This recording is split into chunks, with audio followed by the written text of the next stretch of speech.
नमस्कार मैत्रिणींनो, प्रियंकाज रेसिपीमध्ये आपलं मनापासून स्वागत।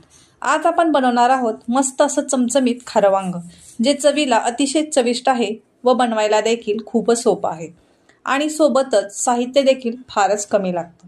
चला तर मग लगेचच या सोप्या रेसिपीला सुरुवात करूया। प्रथम खारं वांग बनवण्यासाठी मी येथे अशा प्रकारची ताजी टवटवीत अशी 6 ते 7 वांगी घेतलेली आहेत। आता ही वांगी मी अशा प्रकारे चिरून घेत आहे।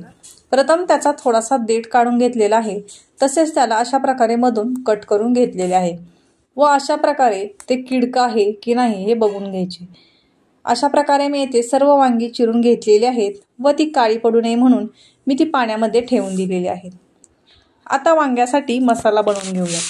त्यासाठी मी येथे एका कढईमध्ये अर्धा चमचा धणे, अर्धा चमचा जिरे, 4 ते 5 मिरे व दालचिनीचा तुकडा घेतलेला आहे। हे सर्व मसाले मंद आचेवर 1 ते 2 मिनिटे भाजून घेत आहे। इथे मसाला भाजून झालेला आहे। आता त्याच कढईमध्ये मी साधारण अर्धी वाटी शेंगदाणे घातलेले आहेत व ते चांगले खरपूस भाजून घेतलेले आहेत। ते चांगले खरपूस भाजून झाल्यावर त्यामध्ये मी अर्धी वाटी खोबरे अशा प्रकारे चिरून घेतलेले आहे व ते ह्या शेंगदाण्याबरोबरच 2 मिनिटे भाजून घेत आहे। आता यामध्ये मी 1 चमचा तीळ घातलेले आहेत व ते थोडे परतून घेतल्यावर त्यामध्ये साधारण 3 हिरव्या मिरच्या घातलेल्या आहेत व 7 ते 8 लसणाच्या पाकळ्याही घातलेल्या आहेत। हे छान मी आता 2 ते 3 मिनिटे मंद आचेवर भाजून घेत आहे। आता इथे मिक्सरचे भांडे घेतलेले आहे व यामध्ये मी हे सर्व साहित्य घालून घेत आहे। तसेच भाजून घेतलेले खडे मसालेही घातलेले आहेत व थोडीशी कोथिंबीर घालून हे बारीक करून घेत आहे। बघा, मी येथे वांग्यासाठी अशा प्रकारे मसाला बारीक करून घेतलेला आहे। हा सर्व मसाला मी एका ताटामध्ये काढून घेतलेला आहे व सोबतच चिरलेली वांगीही घेतलेली आहे। आता या मसाल्यामध्ये मी पाव चमचा हिंग घातलेला आहे, तसेच पाव चमचा हळदी घातलेली आहे। चवीनुसार मीठ घालून हे सर्व मिक्स करून घेत आहे। हा मसाला वांग्यामध्ये भरायच्या आधी यामध्ये पाणी अजिबात घालायचे नाही, नाहीतर वांग्याला मसाल्याची टेस्ट येत नाही। आता हा मसाला मी चिरलेल्या वांग्यामध्ये अशा प्रकारे दाबून दाबून भरून घेत आहे। वांग्यामध्ये भरपूर मसाला भरल्यावर वांगे खायला खूप छान लागते। बघा, अशा प्रकारे सर्व वांग्यांमध्ये मी हा मसाला भरून घेतलेला आहे व थोडासा मसाला शिल्लक राहिला आहे, तो एका वाटीमध्ये काढून घेतलेला आहे। आता गॅसवर एक कढई गरम करायला ठेवलेली आहे व त्यामध्ये मी साधारण 2 ते 3 चमचे तेल घातलेले आहे।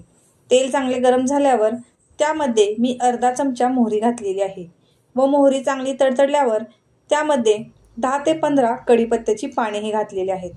तसेच शिल्लक राहिलेला मसाला मी तेलामध्ये घातलेला आहे व हा मसाला तेल सुटेपर्यंत चांगला 2 ते 3 मिनिटे मंद आचेवर भाजून घेत आहे। बघा, मसाल्याला इथे तेल सुटलेले आहे। आता यामध्ये मी भरलेली वांगी घालून घेत आहे व ती हलक्या हाताने ह्या मसाल्यामध्ये भाजून घेत आहे। इथे वांग्याला चांगले डाग पडले आहेत व ती छान भाजली गेली आहे। आता ह्यामध्ये मी आवश्यकतेनुसार गरम पाणी घालून घेत आहे। तुम्हाला वांगे जसे बनवायचे असेल, म्हणजे रबरबीत किंवा पातळ, त्यानुसार तुम्ही पाणी कमी जास्त करू शकता। आता वांगे शिजवण्यासाठी मी साधारण 3 ते 4 मिनिटे झाकण ठेवून देत आहे। 4 मिनिटे झालेले आहेत। बघा, ह्यामध्ये थोडेसे पाणी जास्त आहे। मला हे वांग रबरबीत करायचं असल्यामुळे मी ह्यावर परत 2 मिनिटे झाकण ठेवून देत आहे। आता इथे 2 मिनिटे झालेली आहेत। बघा, इथे वांग तयार झालेलं आहे, तसेच छान रबरबीतही बनलेलं आहे। तुम्हाला मी चमच्याच्या साहाय्याने शिजले आहे की नाही हे दाखवते। बघा, इथे वांगे छान शिजलेले आहे। वरून भरभरून बारीक चिरलेली कोथिंबीर घालून हे मिक्स करून घेऊन इथे हे चमचमीत व मसाला वांग तयार आहे। हे वांग तुम्ही चपातीसोबत खाऊ शकता किंवा भातासोबतही खाऊ शकता। खायला अतिशय चविष्ट लागते। अगदी घरगुती साहित्यामध्ये अशा प्रकारे चविष्ट खारं वांग बनवून मी तुम्हाला इथे दाखवलेले आहे।